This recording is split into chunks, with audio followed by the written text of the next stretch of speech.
Bonjour et bienvenue dans un nouvel épisode de Musée confiné.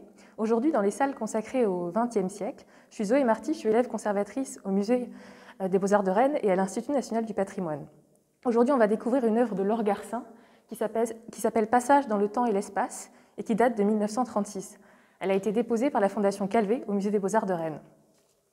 Alors, Laure Garcin, c'est une artiste qui est née en 1896. Elle a suivi une formation assez classique, d'abord à l'Académie Julian et ensuite à l'École des Beaux-Arts.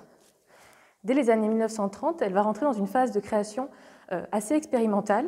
Elle touche un petit peu à tout, d'abord au cubisme qu'elle découvre par le biais de ses lectures, et ensuite plutôt vers l'abstraction géométrique en rejoignant le groupe Abstraction Création dès 1932. Donc, elle va travailler aux côtés d'artistes comme Theo van Doesburg ou Sophie Taber-Arp jusque dans les années 1936. Elle expose, elle publie à leur côté. Et en 1936, date de ce tableau, elle va changer un petit peu d'esthétique, voire même beaucoup, en tendant vers quelque chose de beaucoup plus biomorphique. C'est ce qu'on voit ici, avec cette forme un petit peu suspendue. On voit qu'il y a des éléments qui évoquent peut-être un peu du végétal, de l'humain également, avec cette silhouette qui est levée dans la forme. Il y a également la juxtaposition de deux paysages qui cohabitent l'un avec l'autre, quelque chose d'un petit peu marin à l'intérieur de la courbe, tandis qu'à l'extérieur, on a plutôt un espace indéterminé qui rappelle un petit peu les paysages qu'on retrouve notamment dans le surréalisme. C'est un surréalisme qu'elle assimile également à cette période.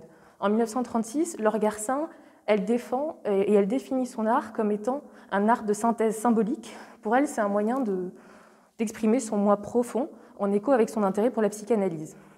Le titre de l'œuvre, Passage dans le temps et dans l'espace, révèle également l'intérêt que Laure Garcin porte pour le mouvement, un intérêt qu'elle va développer et pousser très loin, puisqu'elle va commencer à réaliser des films d'animation dès la fin des années 1940.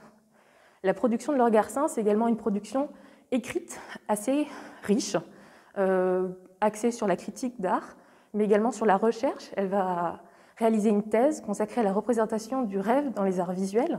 Elle va également beaucoup écrire sur la théorie de la peinture, sur la théorie du cinéma, et ce, entre les années 30, 40 et même dans les années 50. Donc, Laure Garcin, c'est une artiste assez complète. Elle est à la fois peintre, cinéaste, elle est également chercheuse. Elle a été guide conférencière pendant quelques années à Paris. Et c'est une artiste qui est assez intéressante et qu'on arrive aujourd'hui à bien voir dans les collections, puisqu'elle a légué une grande partie de son fonds d'atelier à la Fondation Calvé et également à la ville de Gréoux-les-Bains au moment de son décès en 1978. Je vous remercie pour votre attention et vous donne rendez-vous pour un nouvel épisode de Musée confiné très prochainement.